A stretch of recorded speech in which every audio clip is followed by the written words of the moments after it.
Menteri Koordinator Pemberdayaan Masyarakat Muhaimin Iskandar menyampaikan bahwa pemerintah tengah mengupayakan langkah konkret untuk membebaskan sebagian masyarakat dari tunggakan iuran jaminan kesehatan nasional yang selama ini mencapai triliunan rupiah.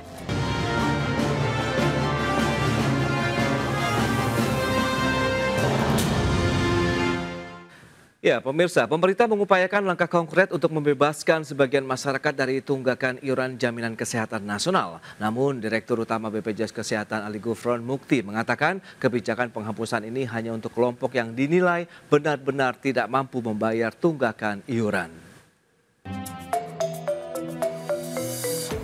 Menteri Koordinator Pemberdayaan Masyarakat Muhaimin Iskandar menyampaikan bahwa pemerintah tengah mengupayakan langkah konkret untuk membebaskan sebagian masyarakat dari tunggakan iuran jaminan kesehatan nasional yang selama ini mencapai triliunan rupiah. Rencana ini memperkuat komitmen pemerintah untuk mencari solusi atas masalah tunggakan yang menjadi momok bagi masyarakat. Muhaimin mengatakan jaminan kesehatan nasional merupakan gerakan gotong royong yang berperan penting dalam pemerataan ekonomi dan keadilan sosial di Indonesia, termasuk di dalamnya yakni peran pemerintah dalam membantu golongan masyarakat yang paling miskin.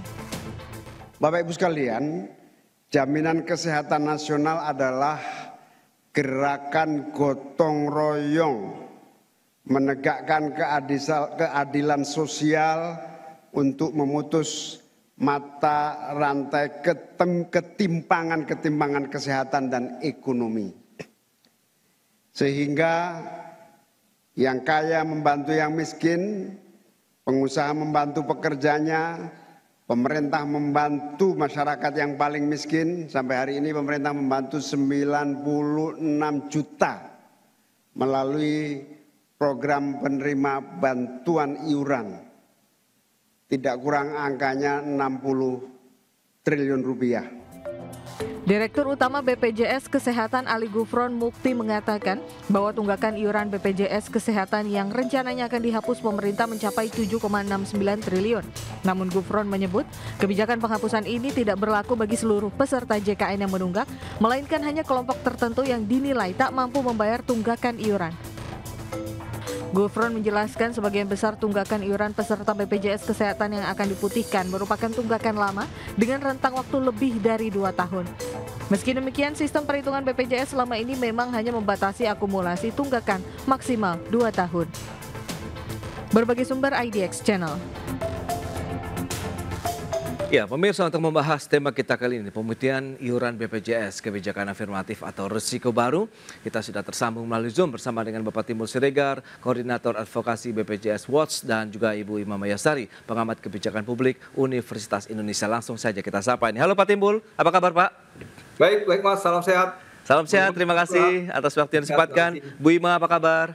Baik Mas Pras, terima kasih. Baik, terima kasih juga atas waktu yang disempatkan. Bu Ima, ini sebelum membahas lebih jauh mungkin dari sisi kebijakan publik, bagaimana dengan langkah kebijakan yang sudah ditempuh oleh pemerintah ini? Ada rencana untuk menghapuskan iuran ke BPJS Kesehatan begitu ya, kaitannya dengan yang tadi sudah disampaikan juga oleh Direktur BPJS Kesehatan, hanya untuk orang-orang yang benar-benar tidak memiliki kemampuan untuk membayar iuran. Nah, Anda melihat apakah ini menjadi angin segar dengan kondisi masyarakat saat ini begitu Bu Ima?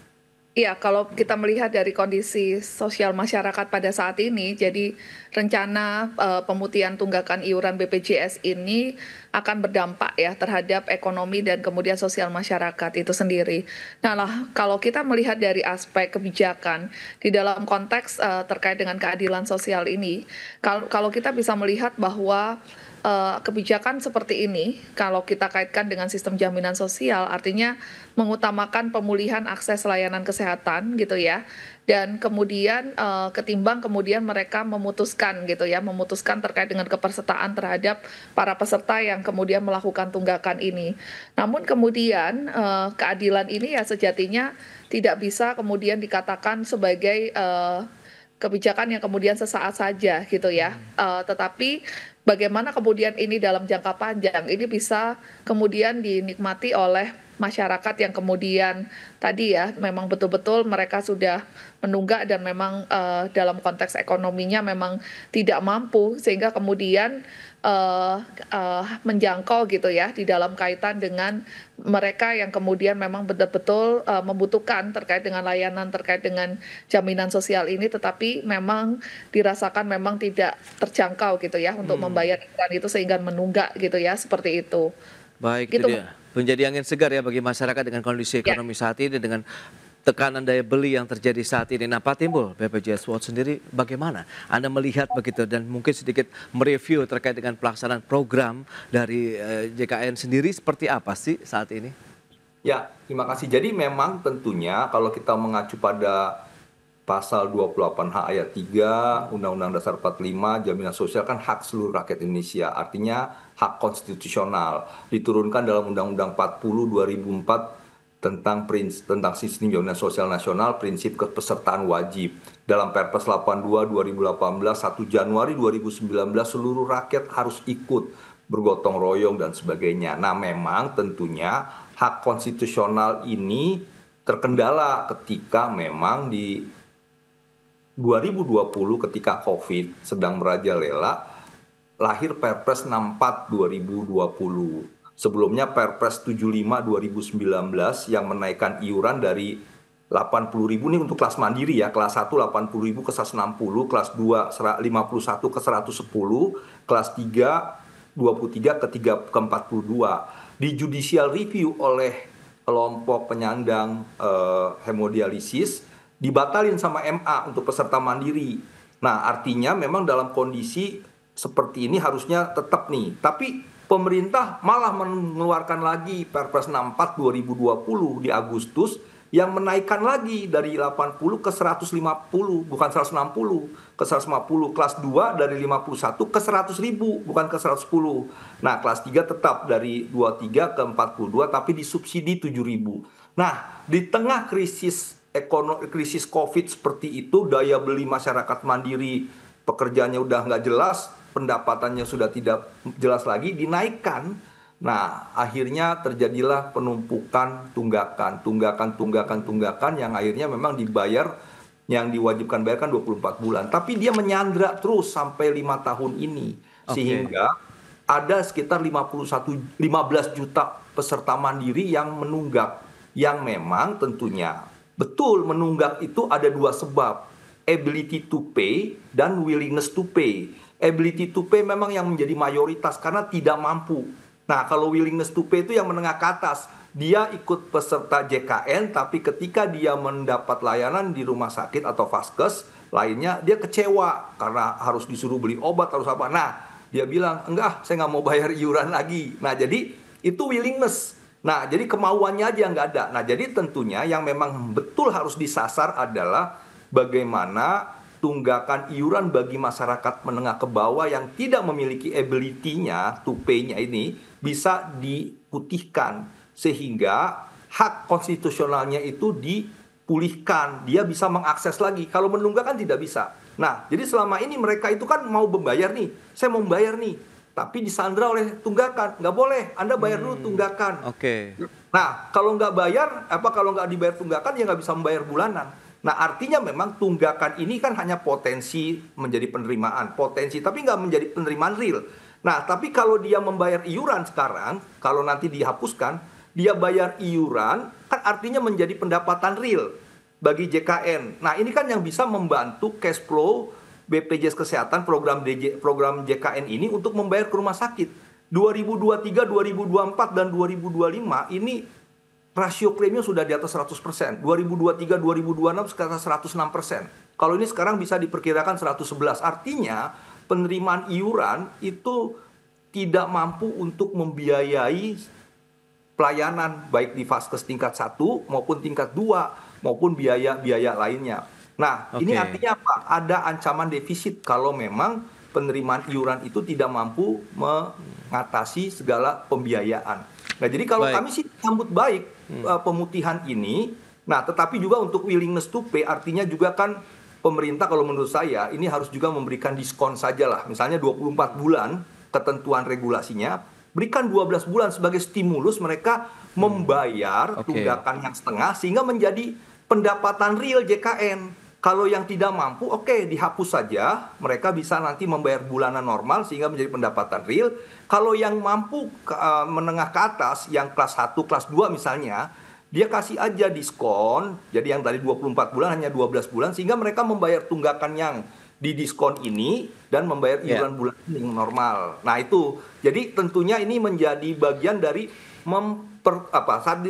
mengembalikan hak konstitusional. Kedua, mendukung penerimaan iuran untuk JKN itu. Baik, Pak Timo, itu dia yang perlu dilakukan begitu untuk yang ability to pay maupun yang willingness to pay begitu, di mana memang ability karena ketidakmampuannya itu yang memang harus diperhatikan. Berarti memang sudah tepat ya kebijakan yang sudah diambil oleh pemerintah. Nah, Bu Ima, lantas kira-kira poin-poin krusial apa sih yang perlu diperhatikan? Nah, kalau kita memang ingin mempertimbangkan adanya pemutihan iuran BPJS Kesehatan tadi. Sementara Pak Timbul tadi kan memang ada 2 poin yang perlu dicermati, antara yang memang mereka tidak mau bayar, kemudian nunggak, antara yang mereka tidak memiliki kemampuan secara real begitu untuk membayar iuran BPJS, Bu Ima.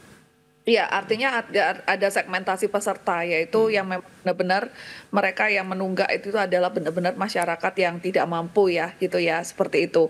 Ada peserta yang kemudian kita perlu perhatikan, lalu kemudian syarat pemutihan gitu ya, artinya memang misalkan memang tadi ada yang nggak disiplin gitu kan, tetapi kemudian mereka harus aktif kembali membayar selama periode tertentu gitu, jadi harus ada segmentasi dan syarat yang kemudian perlu ditentukan.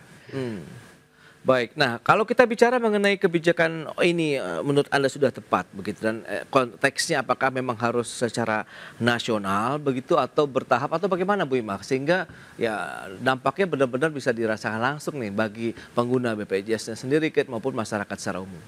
Iya, tentu harus ada strategi perlindungan yang berkelanjutan ya, tidak hanya sesaat saja, sehingga kemudian secara komprehensif ini kemudian dirumuskan gitu ya. Dan kemudian ini bukan untuk tambal sulam, tetapi memang berkelanjutan dan inklusif, seperti itu Mas Beras. Baik, nah kembali lagi ke Pak Timbul. Lantas kalau kita melihat dengan kondisi yang ada saat ini, dengan segmen tadi masyarakat yang sudah dilakukan, apakah ya kita bicara mengenai lagi-lagi data ini Pak Timbul, apakah pemerintah BPJS Kesehatan sendiri sudah memiliki data yang akurat begitu terkait yang masyarakat yang memang masuk dalam kategori ability to pay ataupun willingness to pay tadi begitu Pak? Ya, seharusnya sudah, karena kan memang dia terkait dengan nanti kelas 1, kelas 2, kelas 3 juga yang memang mereka kan pendapatannya berapa dan sebagainya. Nah, tetapi memang juga bukan berarti yang kelas 1 awalnya itu menjadi orang yang akan memiliki kemampuan bayar terus, belum tentu juga. Jadi ada juga yang sudah turun. Jadi memang kembali ini persoalan harus memang dilakukan dengan pendataan yang lebih jelas ya, lebih objektif ya. Tapi menstimulus mereka yang mampu ini untuk membayar tunggakannya supaya menjadi pendapatan real, menurut saya baik untuk diberikan diskon. Jadi kalau yang sekarang 24 bulan diberikan aja 1 bulan. Jadi 50% Anda bayar sudah menjadi peserta aktif. Tapi bagi yang masyarakat menengah ke bawah yang ability to pay-nya tidak ada, ya diberikan diskon 100%. Nah, cuman saya mau mengatakan begini, sebenarnya terkait dengan kepesertaan ini yang harus inklusif tadi ya, bahwa sebenarnya ada 55 juta orang yang memang dinonaktifkan di program JKN. 15 juta di kepesertaan mandiri, kelas 1, kelas 2, kelas 3, yang mayoritas memang kelas 3. Dan yang juga ada 40 juta peserta masyarakat miskin dan tidak mampu yang selama ini ikut PBI tapi dinonaktifkan oleh pemerintah pusat atau daerah karena kuota fiskal pemerintah pusat dan daerah itu tidak mampu, tidak cukup. Kalau yang sekarang kan 96,8 juta. Ya, kalau tadi disebutkan ada alokasi setiap tahun 48 triliun. Nah, kalau nanti dinaikkan, maka di RAPBN 2026 yang itu sekitar 66,5 triliun. Nah, tapi sekarang masih 48 triliun. Nah, ini kan karena memang waktu itu yang mandiri-mandiri ini, yang kelas 3, yang memang dia memang tidak mampu, dia itu kan mau bayar tidak mampu karena ada tunggakan yang menyandera. Akhirnya mereka itu berusaha untuk mendapatkan surat keterangan tidak mampu dari RT RW kelurahan sehingga bisa mengakses PBI. Nah, PBI yang dimakses mereka dapat sehingga kuotanya tidak berubah, orang miskin yang baru atau miskin yang lama ini suka dinonaktifkan, yang mau baru nggak bisa masuk. Nah, ini yang kembali menurut saya pemutihan tunggakan ini itu adalah upaya juga untuk mengembalikan peserta-peserta yang mandiri sebelumnya yang masuk ke PBI untuk dikembalikan ke mandiri, supaya peserta PBI yang sesungguhnya yang memang betul miskin dan tidak mampu itu kembali menjadi peserta PBI. Sekarang ini ada 40 juta orang. Nah, saya berharap yang namanya inklusif, yang namanya hak konstitusional tidak hanya menyasar peserta mandiri, tapi juga peserta yang PBI yang 40 juta. Dengan cara apa? Ya, meng-cleansing data. Sekarang data tunggal sosial ekonomi nasional di TSN. Nah, ini yang memang menurut Survei Kesehatan Indonesia oleh Kemenkes 2023 disebut PBI itu, PBI JKN itu yang mengisi itu 35% itu adalah pekerja swasta. Artinya orang yang memang mampu tetapi dia mengisi haknya si orang miskin. Nah, kami sih berharap ini juga menjadi lanjutan kebijakan yang memang harus dilakukan pemerintah supaya masyarakat miskin itu betul-betul bisa ditampung di PBI, tidak ada lagi 40 yang dinonaktifkan, masyarakat menengah, masyarakat mandiri ini kembali ke mandiri sehingga mereka bayar tanpa ada tunggakan yang menyandra. Nah, kembali persoalannya kan adalah setelah kebijakan ini apalagi? Nah, saya sih berharap ada kebijakan yang memang menyertai secara langsung, yaitu meningkatkan pelayanan supaya orang-orang menengah ke atas ini yang nantinya misalnya bayar, dia tidak kecewa lagi. Nah, bagaimana kalau ada persoalan datang ke BPJS 1 di setiap rumah sakit yang bekerja sama. Kedua, menurut saya penting untuk menerapkan PP 86 2013 itu sanksi tidak dapat layanan publik. Orang kaya mau pergi ke luar negeri bikin paspor harusnya disyaratkan Anda mau bikin paspor harus ada JKN aktif dulu. Kalau nggak mampu kelas 1 150 nggak mau misalnya, nggak mau 150 kelas 1 100.000 kelas 2 nggak apa, kelas 3 nggak apa-apa. Nah, artinya nih gotong royong itu memang dalam konteks Indonesia, mohon maaf, itu harus juga tanda kutip dipaksa dengan PP 86 2013. Sekarang ini kan hanya baru SKCK dan SIM. Nah, ini yang tentunya bisa mengajak orang-orang kaya, yuk bergotong royong. Anda nggak mau kelas 1 nggak apa-apa, kelas 2 nggak apa-apa, kelas 3 aja yang penting gotong royong. Supaya Pak ikut tertolong gitu. Itu dia. Lantas siapa saja pihak yang harus bisa bersinergi untuk bisa mewujudkan begitu bahwa kebijakan ini bisa terrealisasi dan terimplementasi dengan baik sehingga benar-benar dirasakan manfaatnya oleh masyarakat. Kita bahas lebih jauh di segmen berikutnya. Kita akan jeda sebentar. Pak Timbul dan juga Bu Ima. Dan pemirsa, kami akan segera kembali usai pariwara berikut ini. Ya, Anda masih menyaksikan Market Review pemirsa dan kembali kami sampaikan sejumlah data. Kita akan cermati bersama bagaimana dengan penerimaan iuran BPJS seperti yang bisa Anda saksikan di layar televisi Anda. Ini dia untuk penerimaan iuran BPJS Kesehatan. Kita cermati dari tahun 2020 sampai dengan 2024.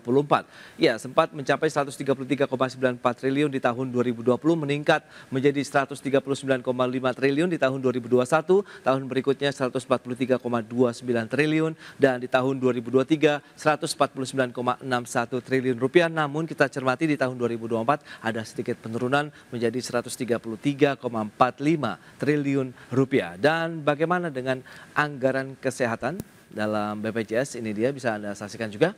Di tahun 2022 ada 188,1 triliun, kemudian di tahun 2023 ada penurunan sedikit 185,5 triliun, kemudian di tahun 2024 meningkat lagi menjadi 195 triliun. Tahun ini proyeksinya mencapai 218,5 triliun dan di tahun 2026 diharapkan ataupun sudah dianggarkan sekitar 244 triliun rupiah untuk anggaran kesehatan. Dan kita lihat apakah ini memiliki satu poin penting kalau kita bicara mengenai likuiditas yang dimiliki oleh pemerintah sendiri maupun dari Badan Pengelola untuk jaminan sosial kesehatannya sendiri. Kita akan lanjutkan kembali perbincangan bersama dengan Pak Timbul dan juga Ibu Ima. Ya, dengan beberapa informasi yang tadi sudah disampaikan Bu Ima, kira-kira apa nih poin-poin lagi nih kalau kita bicara mengenai dari sisi kebijakan publik sehingga pihak-pihak yang nanti akan menjadi lokomotif untuk kegiatan ini bisa terlaksana itu di bagian yang mana, Bu Ima?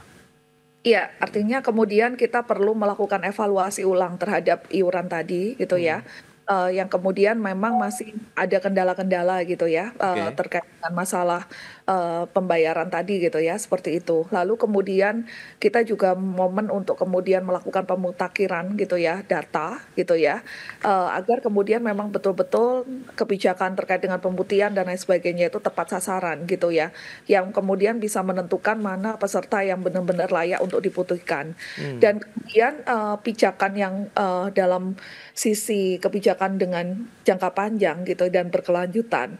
Artinya sistem ini perlu kemudian dilakukan melakukan evaluasi kembali gitu ya. Artinya ada pemutihan yang kemudian akan dilakukan gitu kan. Ini artinya untuk dalam tataran untuk pembenahan terkait dengan JKN itu sendiri, bukan kemudian melakukan menutup dari persoalan yang masa lalu, tetapi ya ini kita tadi betul-betul bisa melakukan evaluasi terkait dengan sistem dan kemudian juga pemutakhiran terkait data dan menata kebijakan untuk jangka panjang itu sendiri. Seperti itu dari saya. Baik, nah Pak Timbul sendiri apa nih yang mungkin kita perlu perhatikan? Apakah Anda melihat concern terhadap likuiditasnya misalnya dari BPJS Kesehatan ataupun pemerintah sendiri sehingga pemutihan ini benar-benar apakah menjadi suatu program yang ataupun kebijakan yang afirmatif atau mungkin nanti justru menekan terkait dengan likuiditas dari pemerintah sendiri ataupun badan pengelolanya begitu? Ya, jadi memang penerimaan JKN itu mayoritas 95% itu dari iuran. Kalaupun ada pajak rokok, ada pendapatan lainnya, ada silpa, itu kecil gitu ya. Jadi penerimaan utama itu pasti dari pendapatan iuran. Nah, sejak 2020 sampai sekarang itu tidak terjadi kenaikan iuran. Walaupun dalam Undang-Undang SJSN disebut iuran itu ditinjau berkala. Di Perpres 82 dan setelah itu juga disebutkan paling lambat 2 tahun. Nah sekarang sudah 4 tahun. 5 tahun masuk tahun kelima. Harusnya kan 2019, 2020, 2022, 2023. Tapi kan waktu itu karena pemilu dan sebagainya nggak mau dinaikin. Demikian juga waktu Pak 2019. Nah tentunya memang menjadi hal yang keniscayaan iuran itu dinaikkan.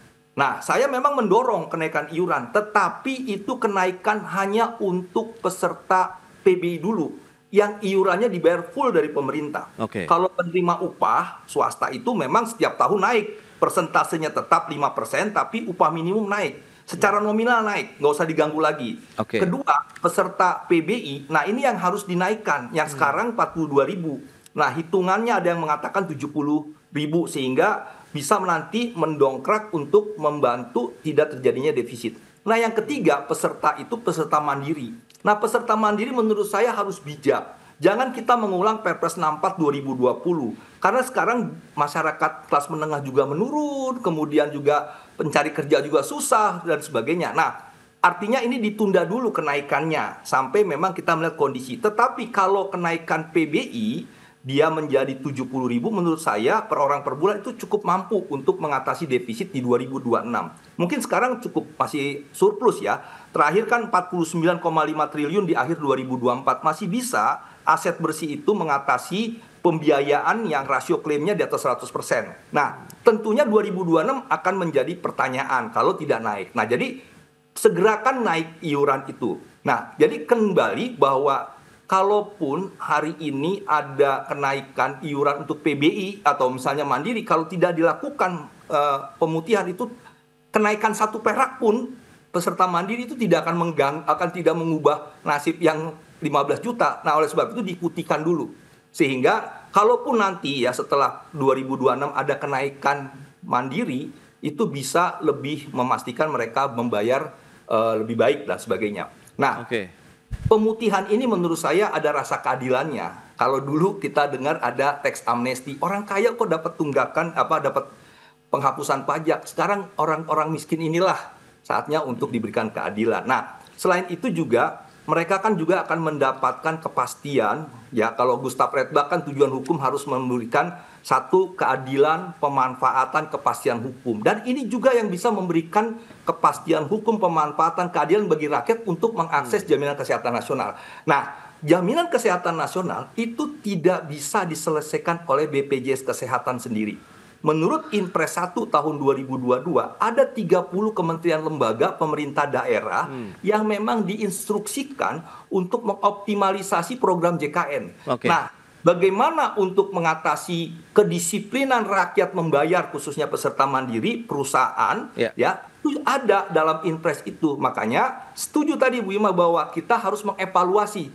Saatnya Presiden mengevaluasi Inpres 1 2022 sehingga jalannya sistem ekosistem JKN ini didukung oleh 30 kementerian lembaga dan masyarakat mendisiplinkan diri ya. Nah, tentunya edukasi, peningkatan pelayanan itu juga menjadi hal-hal penting yang terus-menerus dilakukan seperti itu. Itu dia. Yang penting ini diharapkan memang tidak menjadi solusi akhir begitu ya Pak Timbul dan Ya, juga Bu Ima betul. begitu. Sehingga ya menjadi titik awal lah untuk menuju sistem kesehatan kita yang lebih dinamis, kemudian juga mungkin inklusif dan juga berkeadilan untuk seluruh masyarakat Indonesia. Baik, Pak Timbul dan juga Ibu Ima, terima kasih banyak ini atas Terima kasih. informasi, update dan juga insight yang sudah disampaikan kepada pemirsa. Selamat melanjutkan aktivitas Anda kembali. Salam sehat, sampai berjumpa kembali. Salam sehat. Pak Terima Timbul, kasih Bu Ima, terima kasih. Terima kasih, terima kasih.